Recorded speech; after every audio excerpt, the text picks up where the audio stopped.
It looks like a MOSFET, doesn't it? It does, but it's a Tamiya connector. Oh. I guess that's a good idea. Just cover it, shrink wrap, and then pull apart. Yeah. I mean, that is intuitive. I mean, Like don't get me wrong. G&G does some really cool stuff. It's just that, for God's sakes, if they'd put some decent motors in their guns, they'd wreck people. Yeah. So you hear that, G&G? If you're watching this, motors. You need to work out your motors. Your motors are weak.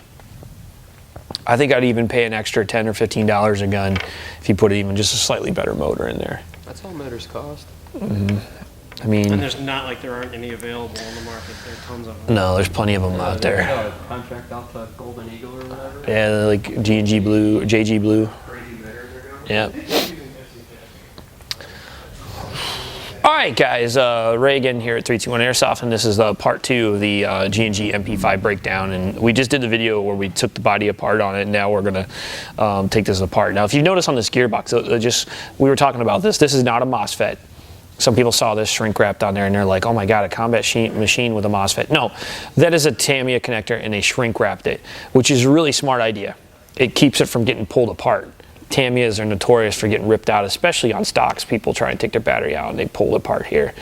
But let's get back to it. On the G&G gearbox, normally you'd be looking at it like this if you're going to take the gearbox screws off of it. But on G&G, they put them on the opposite side. Now, I know a lot of people out there complain and they say, you know, it's a bad idea. But with our 2mm Allen wrench or hex wrench head, we're going to back these out. Now, it's important to use a good wrench. Excuse me. And the reason why I say that is if you strip out gearbox screws, then you start to get in trouble. So don't try and force these out. If they're stuck, just, you know, if it's starting to strip the head right here, then it's not going to come out. You're going to have to heat it up. Or if it strips out, you're going to have to tap that screw out of there, which on a gearbox is kind of a nightmare. So we're going to go ahead and pull all these gearbox screws out, and I'm taking them out in sequence here. Now, you can do this without the gearbox completely blowing apart, and by doing that, you leave these top screws in here. Do the bottom first, and then, excuse me. Take these top screws out, so I'm going to go ahead and take these out.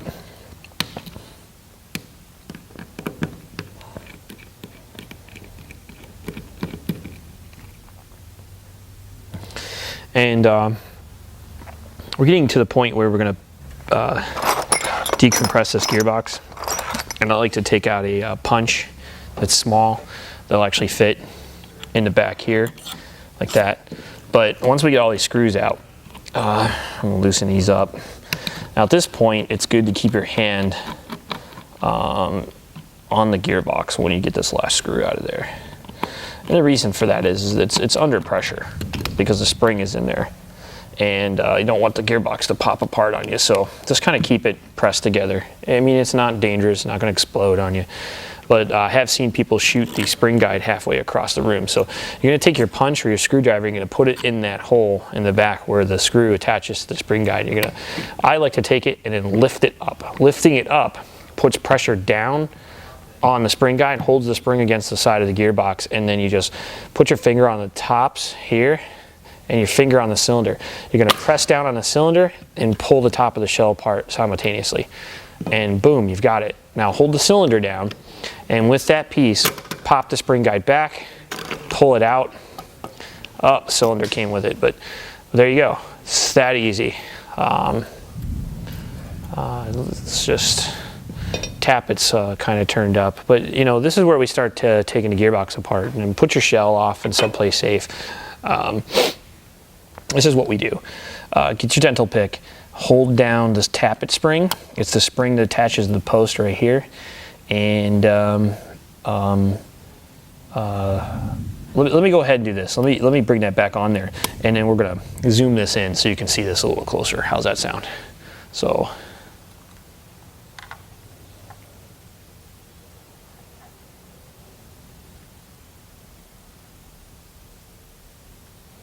All right, so we're back in, and we're going to take the tappet and the cylinder set out, and by doing that you have to release the tappet spring, which is this one right here. It's attached to a post, and you go ahead and you just pop that off, and then you can just lift the entire cylinder set out. That's everything, including the tappet plate, cylinder and piston, and the tappet spring. Go ahead and unhook this little spring from your tappet, set it aside, set everything off.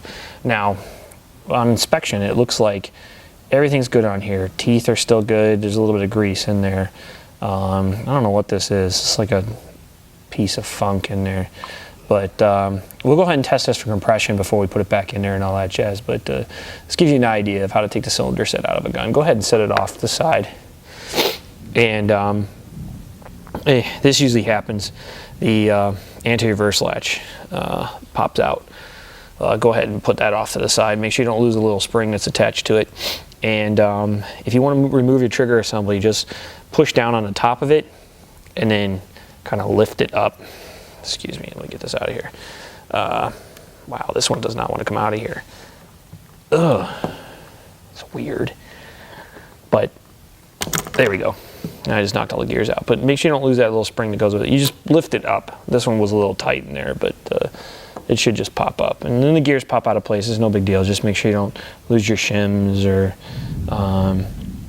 let's see, anything else in here. And bushings and, oh, that's odd. There's a bunch of yellow funk in there. I wonder if that's just grease or what that is. It's yellow grease. That's weird. Anyway, take the gears out, line them all up, make sure they're there.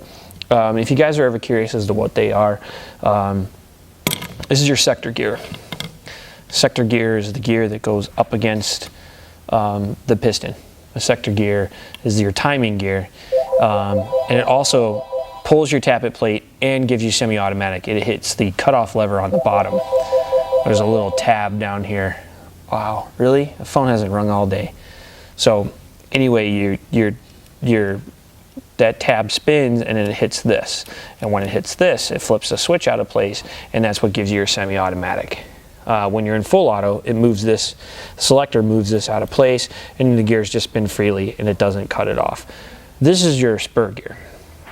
Spur gear is kind of your, this gear is critical because this is the gear that basically creates your ratio, whether you're high torque, high speed, the number of teeth that are going to be on here versus the number of teeth going to be on your sector gear is what's going to give you your gear ratio, which will increase your rate of fire, or it's going to give you high torque. That's sort of the deal. And the ratios are, 13 to 1, 16 to 1, 18 to 1, 32 to 1. It's the higher the number, the more torque it is. So the lower the first number, 13 to 1 is going to be high speed, 32 to 1 is going to be high torque. So that's a little more advanced than you guys are probably wanting to look at. And there's some funk and grease in here. I'm going to get some paper towels in here, but that's it. That's a full tear down. If you need to pull the wiring harness out of here, you're going to need a small Phillips head screwdriver. Now, make sure you learn what your tool tips are and all that stuff, because a Phillips head is just, the little plus sign screwdriver. And I can't get my other tip out because now I have grease on my fingers. And so what you're going to do is you're going to unattach this screw down here by the switch. And by doing that, you're going to back it out. And now the switch assembly is completely released from the side of the gearbox. And to get it off, there's a shuttle. This is the shuttle for the switch. It moves back and forth. When that moves forward, it activates the gun. When it moves back, the gun stops firing. It's a basic system. You're going to lift this spring off the post, like so. Just use a dental pick and you just pry it up until it gets past there. Now the spring's loose, and once that happens, you can just reach in, grab, well, looks like I'm going to have to pry it out. You're going to have to get the switch away from the gearbox, and you get underneath it, and you're just going to pry it out. Yeah, there it goes. It's tucked in underneath down here, and you lift it up and out, and then basically your whole wiring assembly should just freely move away. So here's your switch. That's it. And we'll show you how to put that back in one of the next videos. But now we've got the switch assembly completely out, and we're almost down to a completely bare gearbox. I mean, the selector's still there. Now the selector works by sliding back and forth, and it moves the all the way forward and makes this safety lever move in front of your switch. I mean, not your switch, but your trigger, so your trigger can't move.